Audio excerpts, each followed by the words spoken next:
Assalamualaikum warahmatullahi wabarakatuh. Selamat pagi untuk semuanya dan selamat pagi kepada Bapak dosen pengampu, Bapak Muhammad Nasrul Arifin MHI. Materi presentasi pada hari ini adalah sejarah perkembangan Islam.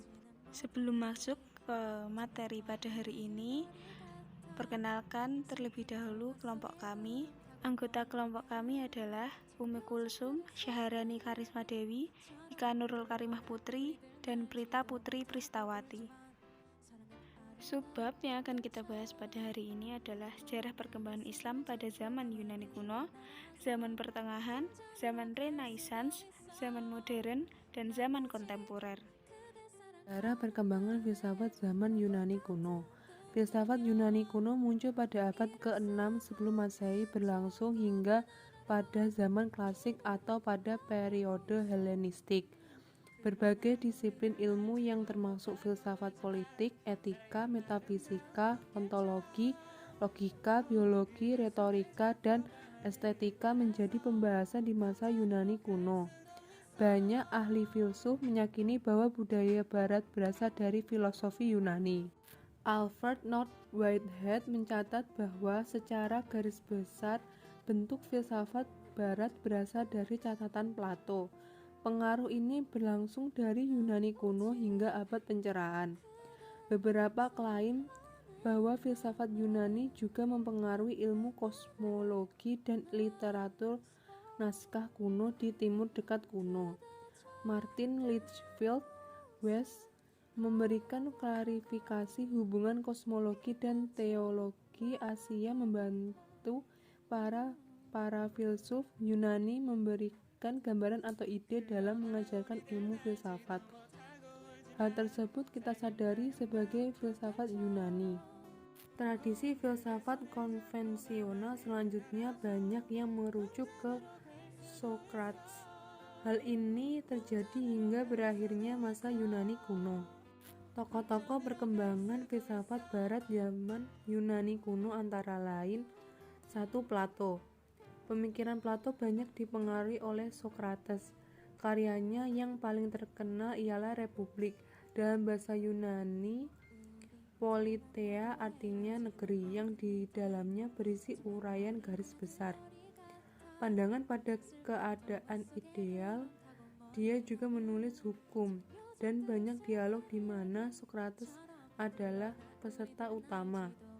Salah satu perumpamaan Plato yang termasyhur adalah perumpamaan tentang orang di gua.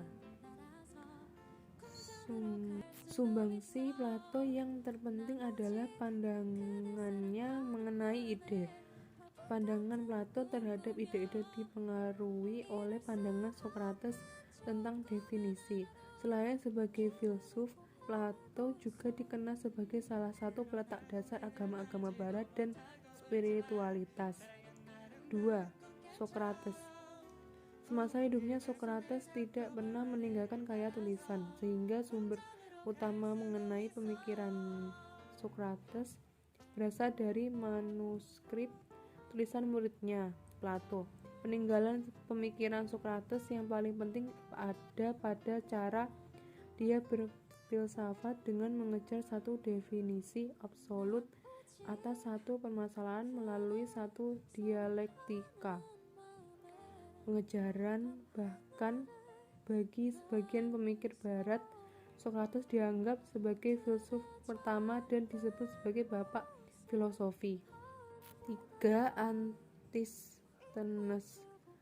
Salah satu pemikiran Antisthenes adalah politik. Menurut Antisthenes, partisipasi dalam politik membahayakan moralitas seseorang. Suatu konvensi tidak berlaku bila bertentangan dengan nilai-nilai keutamaan manusia. Kemudian ia juga menyatakan bahwa seorang pemimpin haruslah memiliki dapat mengendalikan moralnya sendiri. Ia memberikan contoh para pemimpin pada masa lalu yang menurutnya sesuai dengan apa yang diajarkannya. 4. Diogenes. Pemikiran dari Diogenes terdiri dua, antara lain tentang keadaan manusia yang alamiah. Menurut Diogenes, situasi masyarakat pada masanya telah rusak. Dengan segala adat istiadat dan kebudayaan yang dihasilkannya, manusia tidak lagi menjadi alamiah dan jatuh pada sikap mencari enaknya sendiri.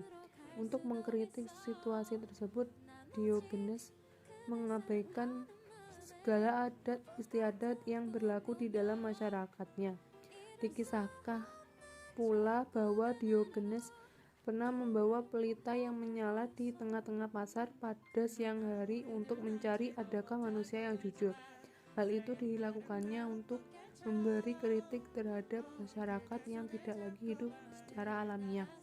Dengan demikian, apa yang dimaksudkannya dengan keadaan manusia yang alamiah adalah bagaimana manusia hidup dengan standar minimal untuk hidup dan tanpa masyarakat.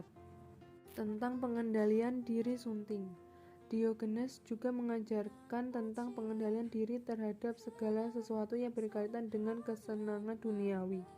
Kesenangan, nafsu, dan kemewahan haruslah dijauhi oleh manusia sebab hal-hal itulah yang membuat manusia dan masyarakat menjadi rusak.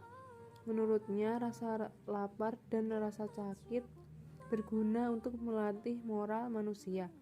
Bila manusia dapat mengendalikan diri terhadap segala kesenangan duniawi, barulah manusia dapat mencapai kebahagiaan dan ketenangan batin. Sejarah perkembangan filsafat zaman pertengahan. Filsafat abad pertengahan disebut filsafat skolastik. Kata skolastik berasal dari kata skul yang berarti sekolah.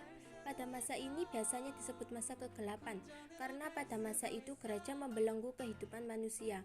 Masyarakat tidak lagi diberikan kebebasan berpikir untuk mengembangkan potensinya. Semua hasil pemikiran manusia selalu diawasi oleh gereja.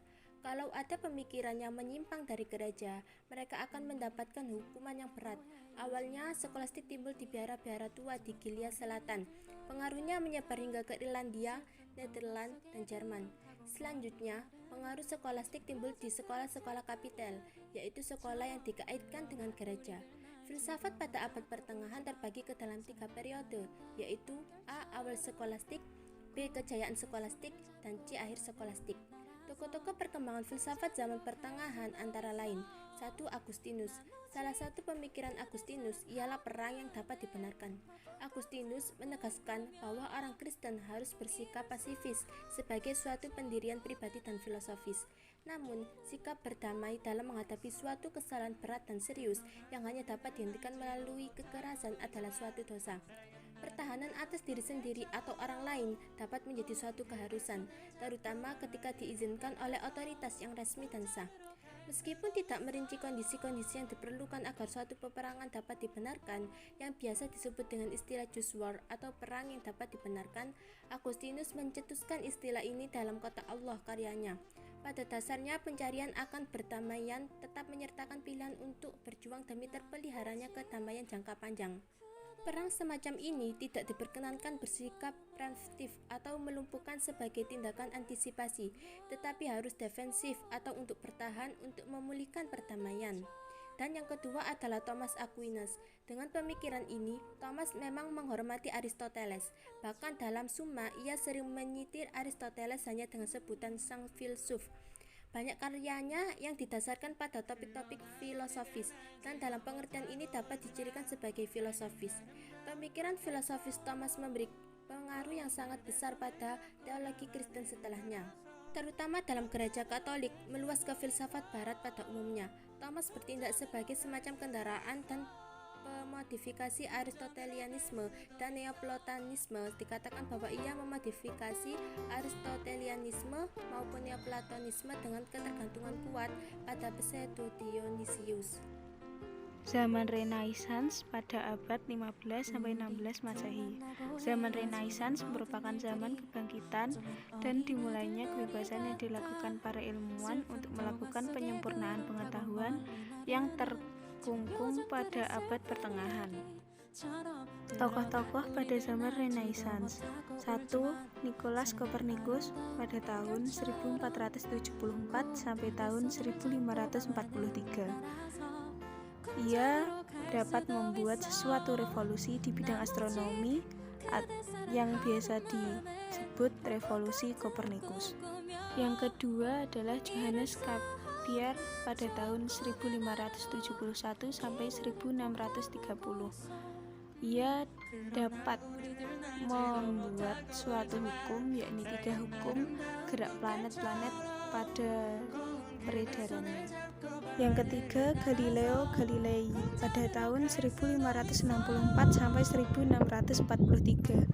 Beliau dapat menemukan atau dapat berhasil membuat suatu akselerasi dalam dinamika, gerak parabola, dan lain-lain. Yang keempat, Francis Bacon pada tahun 1561 sampai tahun 1626.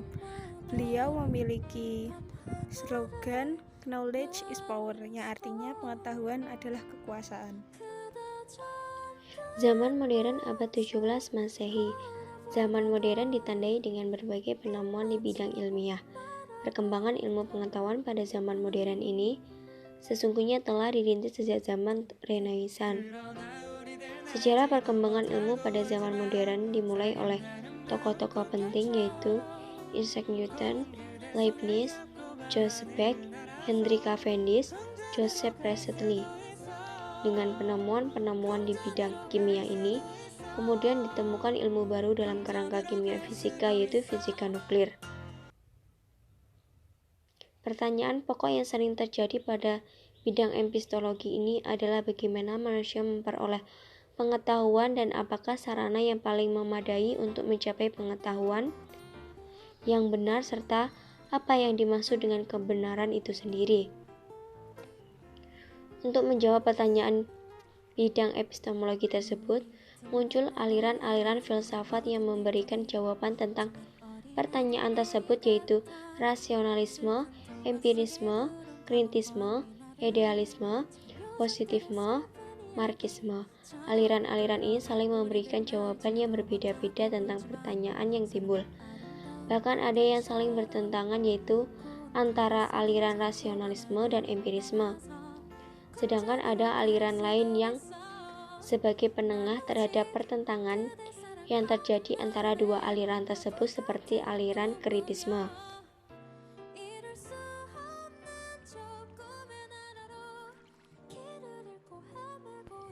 Zaman kontemporer abad 20 Masehi sampai sekarang.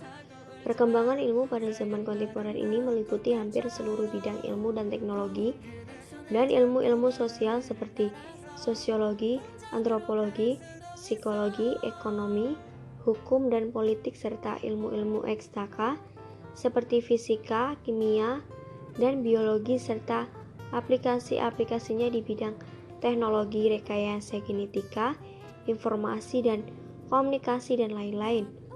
Ada beberapa tokoh ilmuwan yang melakukan penelitian ilmiah pada zaman kontemporer, di antaranya sebagai berikut. Pada tahun 1961, Gordon melakukan cloning terhadap telur-telur katak sehingga menjadi kecebong yang identik. Sedangkan tahun 2000-an, Profesor Glenn Sutton dengan teknik pembagian embrio berhasil melakukan cloning terhadap kera, dan mulai saat inilah terus timbul penemuan. Teknologi informasi. Pada tahun 1937, dengan penemuan komputer oleh Howard Aiken dari Amerika,